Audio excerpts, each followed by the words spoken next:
A seguir, pergunte ao doutor. Oferecimento: VetBoss Clínica Veterinária e Castelo Pet Shop.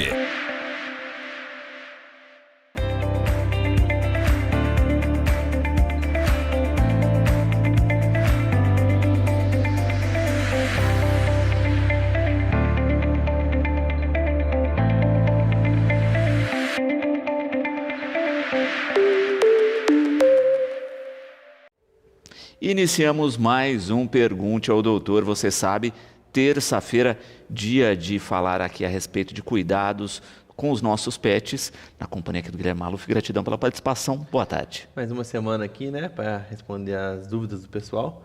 Estamos aí, aguardando. Bom, hoje falar um pouquinho de curiosidades sobre pets. Então vamos à participação dos espectadores aqui com a nossa primeira pergunta.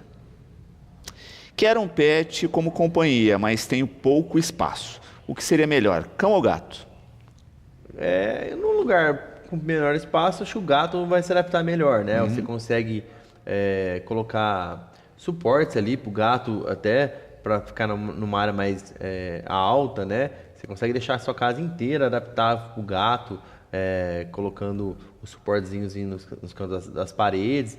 Então, assim, ele acaba aproveitando mais o espaço. O cãozinho acaba que ele é limitado ao espaço ali do chão, né? O gato não, ele consegue tanto o espaço do chão quanto em cima. Então, acho que você consegue aproveitar mais espaço com o gato. Perfeito. E o próprio animal se adapta um pouco melhor a espaços menores? Sim, né? sim, com certeza. O gato, qualquer cantinho para ele ali, ele sobe em cima do armário, em cima da geladeira. Então, assim, é mais fácil pelo fato da acessibilidade para ele, né? O gato, ele consegue acessar qualquer canto da casa ali, subir em cima do guarda-roupa. Não é o caso do cachorro. Então, acho que fica mais fácil você... Dá uma qualidade de vida para o bicho. Dá mais espaço, né? Dá mais espaço para o animalzinho, que acaba que às vezes a gente tem uma casa muito pequena, um apartamento, a gente vai restringir, não vai ser toda a área que vai ser do cachorro. Então, você acaba restringindo. Então, ele fica num espaço muito pequeno. Agora, um gato acaba qualquer espaço que você deixa para ele é grande, né? Porque ele sobe, ele, né, tem mais fácil locomoção. Perfeito. Vamos à próxima participação. O que você achou da história do cão Ted, né, impedido de voar por uma companhia de aviação portuguesa? É um cão de apoio. Sim, não, teve esse caso, né, do cão que foi impedido de voar. Há pouco tempo atrás teve aquele caso do cãozinho que chegou a morrer no transporte. Assim, eu acho que, como tudo, falta um pouco da regulamentação, falta um pouco de deixar tudo mais objetivo, né? Falta leis, assim, acho que as nossas leis, a gente já conversou um dia sobre isso, né? São muito atrasadas e aí vai picotando, entra com uma lei para aqui, isso, para aquilo. E é um caso de sentar e refazer bastante, principalmente essa parte, né, de locomoção dos animais, né, uma facilitação, porque hoje em dia os animais acabam que estão cada vez mais dentro da nossa rotina, né? Não é igual antigamente, que o cão, o gato era apenas parte do quintal da casa. Hoje já é um animal de companhia mesmo. Tem pessoas que precisam, e nesse caso é um animal que é suporte, né? A pessoa precisa do animal para conseguir fazer o básico, né? Para conseguir ter uma vida normal. Então, deveria ter um pouco mais de regulamentação, orientação, uma coisa mais definida, né? Porque fica um pouco aleatório e eu acho que as próprias companhias não estão preparadas, não tem toda a informação do que não é permitido, né? No geral, eu acho que a parte da aero é muito certinho ali para a gente, né? Para os humanos, a gente sabe, tem muitas regras, a gente acaba seguindo. No dia a dia a gente tem até um outro comportamento que a gente tem no dia a dia dentro do aeroporto, né? A gente segue mais as regras, mas deveria ter também para os cachorros, facilitar para os cachorros, para os gatos, para o transporte, como seria esse transporte, ser uma coisa definida, né? Tem aeronave que aceita, que leva de um jeito, tem do outro jeito, até transporte de ônibus, tem ônibus que aceita que leva na companhia, tem ônibus que não aceita, então tipo assim, tinha que ser uma coisa legal, é permitido, então todas as aeronaves têm que fazer assim, é permitido, todos os ônibus têm que fazer assim, tá? Acho que ficaria melhor. Sem dúvida. Mais uma participação dos espectadores, vamos à próxima pergunta. Qual a raça de cão mais popular no Brasil? A raça de cão mais popular no Brasil é o SRD, né? É o Sem raça vira-lata, que é o que mais tem no Brasil. Acho que em segundo ali vai vindo Shih Tzu, né? Esses cães hoje que são mais adeptos ao ambiente interno da casa. O Spitz, é um cachorro que hoje dominou bastante, né? Os Pinscher, Poodle. É que assim, os Goldens tem os períodos mudando, né? Sim. Eu lembro que há um tempo atrás o Shih Tzu estava em todas as casas. Hoje em dia o Spitz, né, tomou um pouco do local, né? Mas assim, vão mudando. Antigamente tinha muito salsichinha, né? Teve uma época que era o... como chama aqueles... Pequinês reinou por um período. Pinscher, então assim, vai mudando, né? Mas o sem raça definida, historicamente, em todos os períodos, no ele Brasil, principalmente assim que a gente segrega muitas ali culturas e tudo mais, você vai ver, se você vai mais pro interior, você vai ver que muitas casas ali é o vira-latinha. Sem dúvida. Mais uma participação, vamos a ela.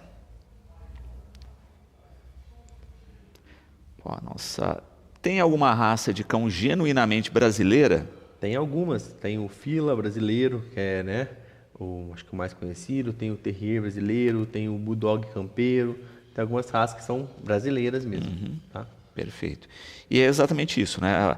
A gente fala da questão da raça, quando a gente pensa o sem raça definida, ele não é considerado uma raça, né? A gente tem algumas características de perfil de alguns vira-latas, mas que não enfatizam, né? Então, o vira-lata caramelo... É que, na verdade, o vira-lata, na verdade, é o que a gente mistura. né? Sim. Porque o que é o cão vira-lata? São várias raças que são misturadas, né? Então, chegou a um porte, que é o que nós somos, né?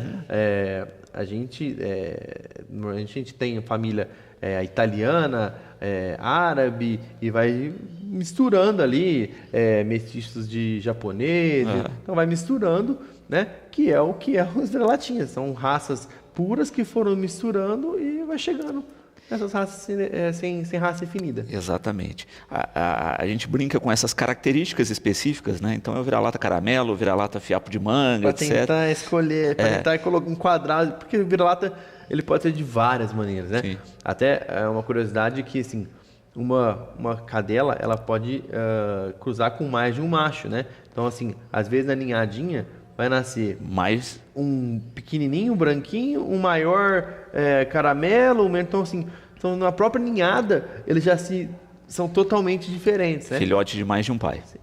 Que é diferente, por exemplo, quando você vai cruzar um Golden, vai nascer todos os filhotinhos ali igualzinhos, né? Não, uma ninhada de vira-lata vai nascer vários tipos diferentes. Próxima participação dos espectadores, vamos a ela. Meu gato troca qualquer casinha e cama por uma caixa de papelão. Tem alguma explicação para isso? É muito comum, né? Sim, humilde, a explicação é que seu gato é humilde. Não, na verdade, assim, primeiro que os animais não têm muito essa questão financeira ali, estética, né? Aquele negócio que a gente quer escolher uma coisa de uma marca boa, não. E segundo que o papelão pro gatinho ajuda na questão da arranhadura, né? O papelão é bom para ele essa questão da arranhadura, né? Aquece, então assim, é um conforto que justifica, né? Às vezes só pelo fato, para uma casinha que você coloca é lisinha, então não dá para ele arranhar, e aí aquela caixa de papelão ele consegue arranhar e passar o seu tempo, já ajuda muito, então pode ser por isso. Chama mais atenção nesse sentido, né? E como muitas vezes a gente fala, olha, esse bicho aí ficou milhares de anos selvagem, né? Ele está há pouco tempo adestrado.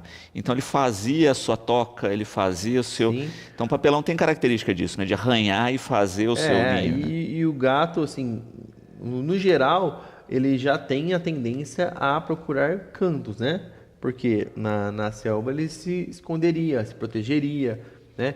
E aí acaba que às vezes uma caixa de papelão é mais fechadinha, né, do que uma caminha que você coloca ali. Então às vezes ele escolhe por instinto mesmo.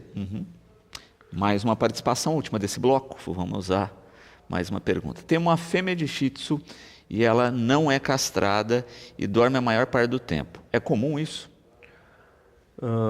Depende, tá? Tem cachorro que vai ter o metabolismo mais lento, que é mais tranquilo, que tem tendência a dormir mais mesmo, igual a gente.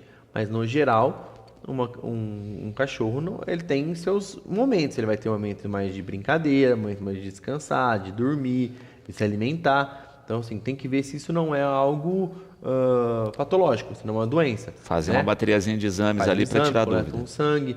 Porque assim, às vezes, Guilherme, mas ó, eu tenho ela vai fazer 8 anos e, nossa, desde pequenininha ela sempre foi quietinha, sempre dormiu. Ok, né? Tudo certo. Pode ser que seja o comportamento dela. Mas, ó, Guilherme, ela era animada, sempre foi mais espertinha e tudo mais. De umas 2 semanas pra cá, ela tá dormindo mais. Pô, com certeza é algo patológico. Então, levar para examinar, coletar exames, para ver se tem alguma alteração. E vamos à nossa próxima pergunta. É normal os cachorros esfregarem o focinho na cama? O meu faz isso com frequência. Depende, né? Às vezes é só comportamental mesmo, às vezes é porque, por exemplo, o cheiro do seu quarto tem alguma essência, alguma coisa, aí vem o cheiro no focinho, eles querem dar uma limpada nesse focinho, né? Às vezes é só uma expressão de conforto, de mostrar para você uma comunicação, né? Mas provavelmente é mais provável que seja, às vezes, um cheiro do seu quarto específico, aí você tem um cheirinho mais que você coloca no seu quarto, isso irrita um pouco o nariz e eles usam para limpar esse cheiro. Pode ser, é bem provável. Tanto o olfato como o próprio focinho no cão é hipersensível. Sim, o focinho é o principal órgão sensorial do cachorro, né? Então, o olfato é muito sensível e qualquer coisa ali, né? Às vezes a gente mesmo fica, imagina a gente que é um pouco mais limitado, que nem é nosso principal forma sensorial, já fica incomodado com o cheiro de perfume, irrita a gente, dá uma, né? Imagina eles que é, sei lá, 10 vezes maior. Então, qualquer cheiro pode incomodar eles, né? Então, é uma forma de limpar. Perfeito. Mais uma participação de espectadores, vamos a ela.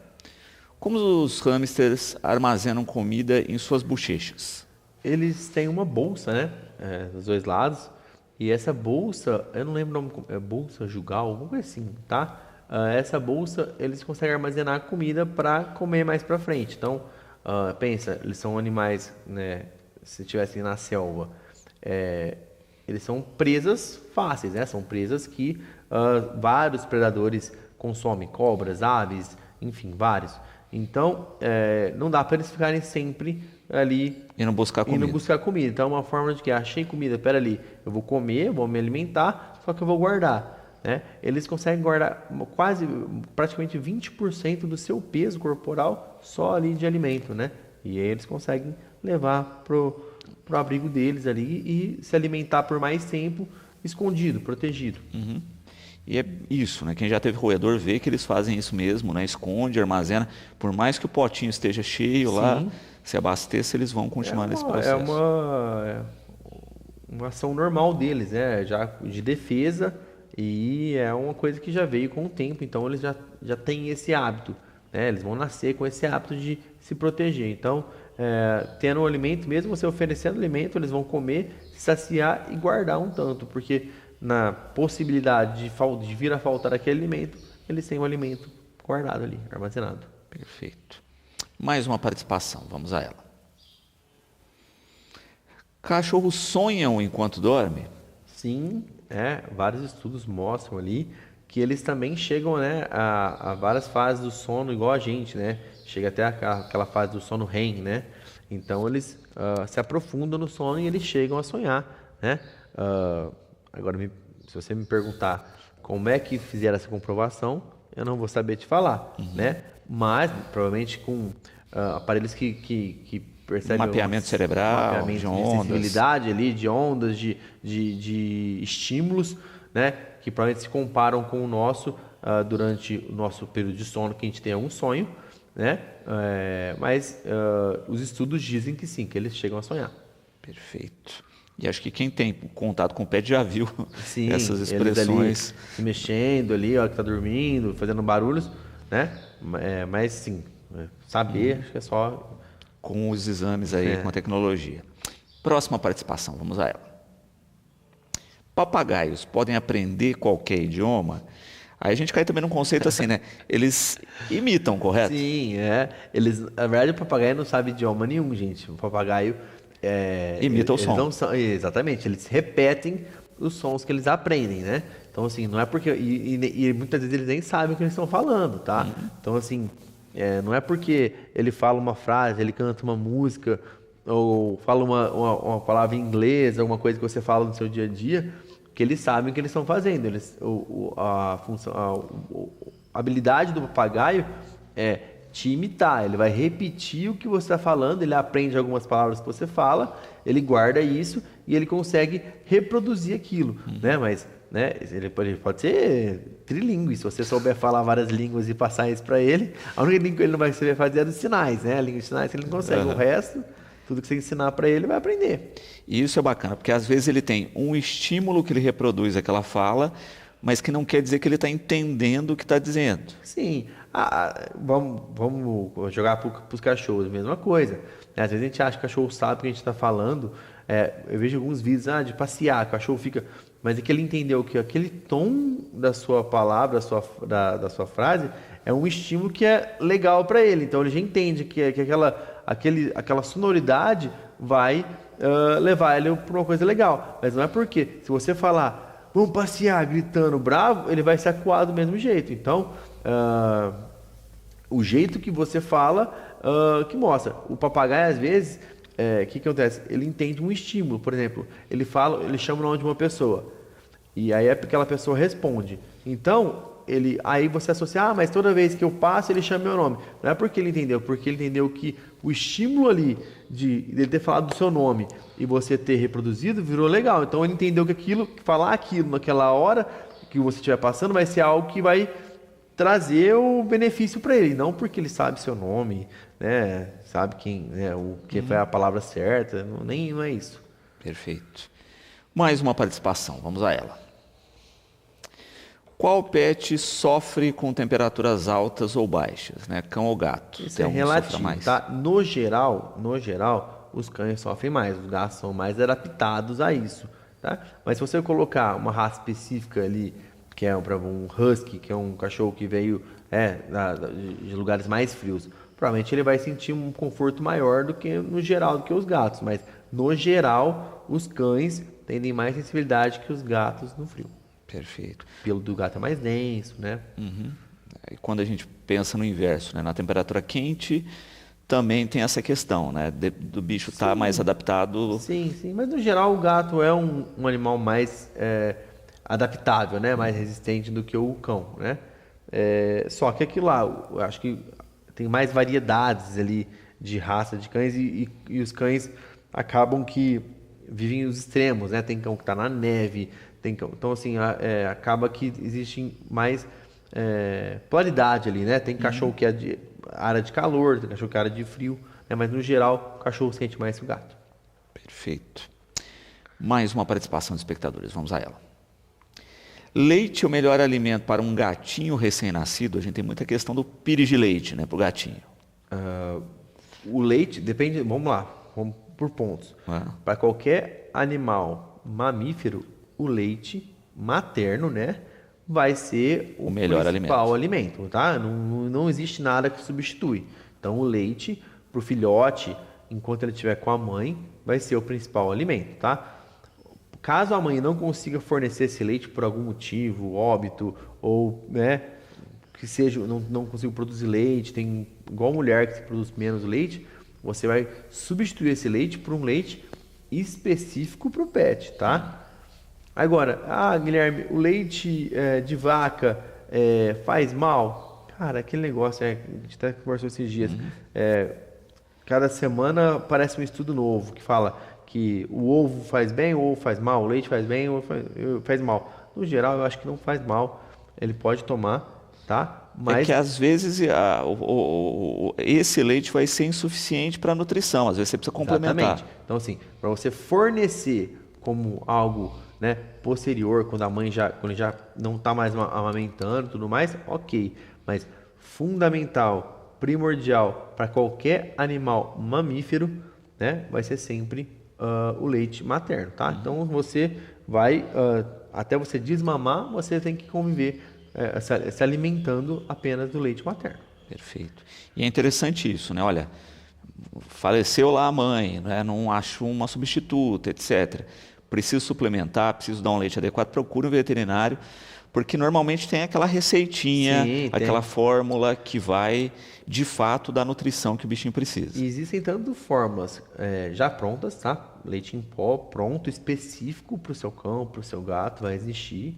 Como existe algumas fórmulas que você acaba fazendo, né? Você mesmo fabrica, tá? O importante é você entender que quando o gatinho ou o cachorro ou qualquer animal mamífero não está tendo o suporte materno da mãe, ele precisa de um leite compatível com o da mãe, especificamente da mãe, tá? Muitas vezes o leite de vaca não vai ser suficiente para nutrir ele, tá? Não entendo isso como algo que o leite de vaca é ruim, não, mas que ele é insuficiente naquele momento. Perfeito. É porque a gente tem, né, olha, as proteínas de cada leite foram produzidas para cada espécie, para cada bicho e etc.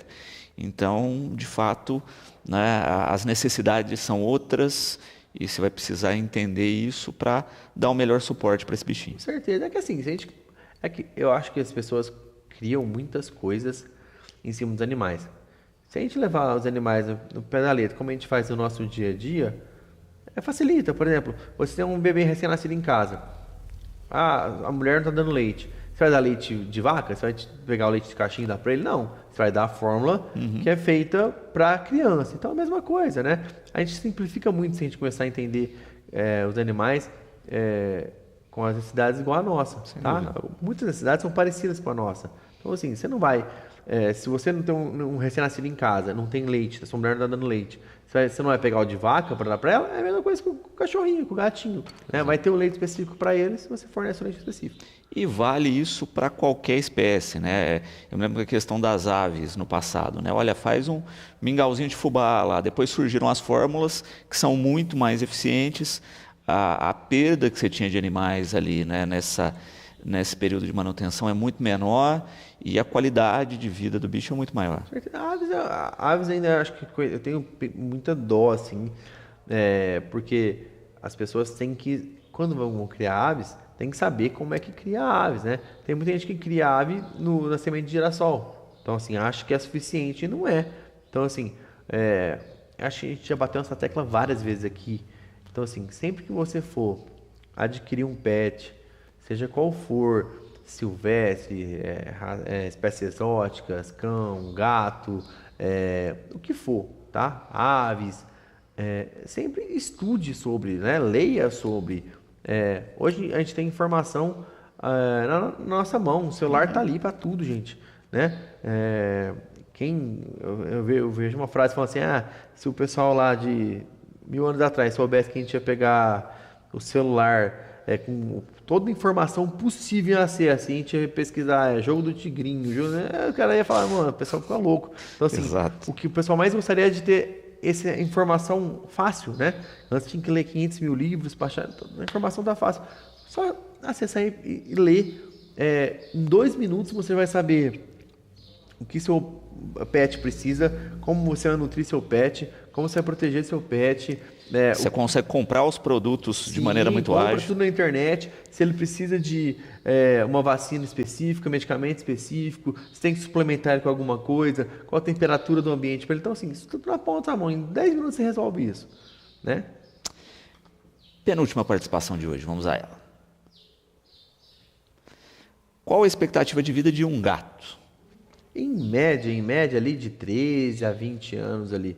Obviamente que vão ter pacientes que antes disso vão virar óbito por doença ou até envelhecer muito rápido, como vai ter pacientes que vão passar, né? Vão ser aqueles acima da média. Mas em média, 15, 16 anos ali. Vai de 13 a 20. Perfeito. E é interessante isso também, não é? Olha, às vezes o bichinho tem problemas congênitos ali, etc. Vai durar pouquinho. A gente tem raças específicas que duram menos, etc. E as pessoas às vezes, mais uma vez aquela que a gente falou sobre colocar o nosso dia a dia como referência. Por exemplo, a gente pega famílias. Não tem um tio-avô seu lá que com 60 anos ficou velho e morreu mais cedo, e a irmã dele tem 90 anos e está bem. Então, assim, às vezes, na mesma ninhada, vão ter animais com genéticas diferentes ali que vai proporcionar que ele envelheça mais rápido, envelheça mais lento, que tem um problema de saúde, outro não. Não tem irmãos que um tem problema de saúde e outro não tem?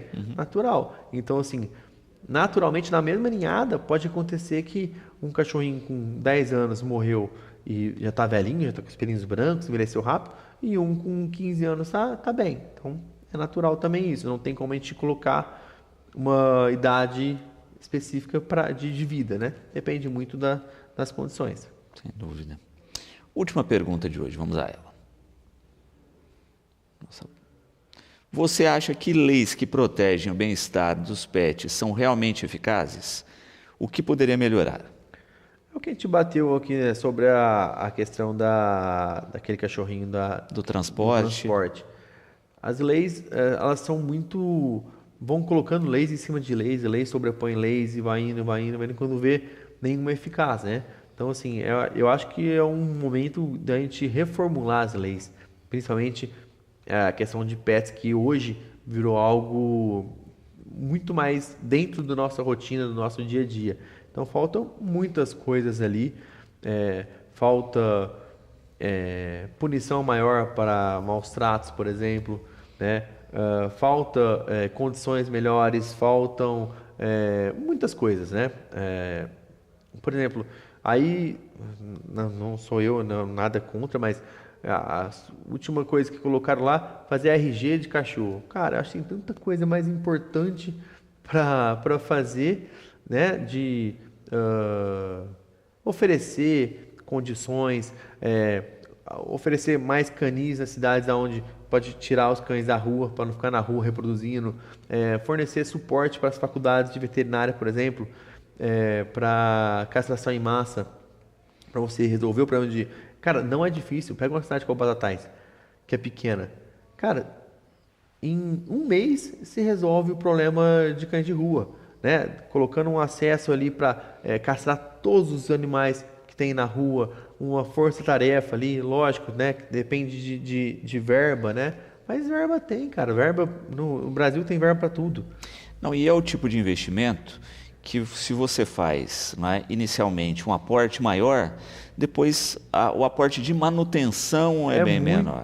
Muito menor, né? Mas assim, principalmente em cidades pequenas, eu acho que é tão fácil resolver, ter suporte, mas é que as leis vão se atrapalhando, sabe? Por exemplo, você vai pegar um cão, eu vejo um cachorrinho na rua, não sou veterinário, colocando uma pessoa aleatória, pega um cachorrinho na rua e fala, não, eu vou levar para castrar, para ajudar e tudo mais, só que aí amanhã, se você soltar esse cachorrinho na rua, você só pegou ele para castrar, para ajudar, você vai ser responsabilizado por isso. Então, assim, tinha que ter formas de fazer as pessoas, incentivar as pessoas a ajudar. Hoje as pessoas ficam com medo hoje em dia de ajudar. O cachorro está na rua, às vezes na porta com necessidade ali, mal, você fica com medo de colocar ele para dentro de casa, né, naquele momento ali de frio, de alguma coisa, porque amanhã, se você não for ter o suporte e tiver que devolver para a rua, vai ser um problema. Então, eu acho que precisaria ter leis que amparam as pessoas, investimentos, investir em faculdades, né, que as faculdades se tornem mais presentes ali. Hoje em dia o pessoal forma, gente, durante a faculdade inteira vai fazer 3, 4, 5 cirurgias. Podia castrar 50 cachorros antes de formar, 100 cachorros antes de formar. Se você não faz uma residência pós a faculdade, você não tem pouco acesso às cirurgias, né? Então, assim, pega esses cães, lógico, com suporte ali, fiscalização, com alguém orientando, com um veterinário responsável por isso, mas façam a castração em massa em várias cidades, o tempo todo, com investimento maior, faça o controle absoluto ali, tenha lugares para receber os cães que estão na rua, para não ficarem soltos ali, se reproduzindo. Tem como, não é difícil não. Sem dúvida. E isso, de fato, né, seria uma política pública de início que tem que ser conjunta, né, porque infelizmente a gente vê cidades que têm bons modelos, mas como o entorno não tem, você começa a ver o abandono das cidades do entorno nessa que tem um bom modelo e ela não consegue sozinha manter a situação. Mas se tivesse uma ação conjunta, de fato, em pouco tempo a gente veria a transformação. Uma política que vem lá de cima. Exato. Não das cidades, que vem lá de cima. Umas leis que vêm lá de cima, que obriguem as cidades a investir X nisso, que as cidades que tenham suporte de faculdades veterinárias que sejam as primeiras a fazer o controle, para depois pegarem as do entorno. Dá para fazer, não é difícil não, dá para fazer. Mas infelizmente, né, a gente está com o Congresso Nacional hoje que está discutindo criação de animais silvestres, não é? Então a gente vê o absurdo aí, né? A gente teve, né, uma história tão grande para a legislação evoluir, né? Agora coloca o absurdo desse que só vai beneficiar tráfico de animais, zoonoses, porque esquece também que trazer um animal silvestre para dentro de casa traz doenças, não é? Então é que eu acho que as políticas, no geral, tem um grande problema que não visam o principal, resolver o principal. Então eles vão ali, procuram uma coisa ali, vão ali, né, e quando vê o principal sempre vai. Cara, o problema de cachorros de rua é um problema de décadas. Que é fácil de resolver. Fácil de resolver. Tipo, você pega uma cidade, eu fiz a faculdade de Tuverava, tem um hospital lá, cara, é fácil de resolver. Em pouco tempo os alunos resolveriam isso. Mas precisa de investimento, precisa ser uma lei, precisa sair algum negócio lá de cima para resolver isso. Tinha que ter obrigação de cada cidade ter um suporte, descarte, né, do animal que vem a óbito, que também é uma coisa que agora que em Bataia estão começando a ver isso, porque o horto tinha virado um cemitério de animais. Então, assim, agora que começou a olhar isso, então assim, mas tem que ter um suporte, porque em Bataia até que tem esse suporte, viu? Em relação comparado a outras cidades. O Juninho, não sei como é que eram as passadas, mas eu sei que hoje para os meus clientes tem a questão do recolhimento e tudo mais, mas falta esse suporte, porque aí a pessoa, imagina um senhor de idade, uma pessoa de idade, 90 anos, já tive cliente que teve esse problema, os filhos não são da cidade, o cachorro vem a óbito. Como é que essa pessoa vai descartar esse cachorro? Não tem como. Ela, entendeu? Nem para cavar um buraco no lugar ela poderia, porque não tem condição. Então, assim, e outra, cavar no lugar, tinha que ter lugar específico. Então, assim, falta algumas coisas, mas não é em Batatais, falta no Brasil. Não sei como é fora do Brasil, mas no Brasil falta muitas e coisas fáceis de resolver. Coisas que se tiver um pouco de suporte lá de cima, que gasta dinheiro com tanta coisa, como você falou, de legalizar animais silvestres, poderia já resolver. Guilherme, gratidão sempre pela participação, não é? E já esperamos aí as próximas questões do Pergunte ao Doutor da próxima semana. Semana que vem a gente está aqui de novo, né? Quem tiver dicas aí de um tema específico ou perguntas aí, vai fazendo durante a semana que a gente vai acumulando aqui, tá? E tudo que vocês tiverem de dúvida, a gente tenta resolver para vocês, tá bom? Perfeito. Bom, e você sabe que pode acessar todo o nosso conteúdo pelo educadoronline.com.br e pelas nossas redes sociais. Ficamos por aqui com mais um Pergunte ao Doutor.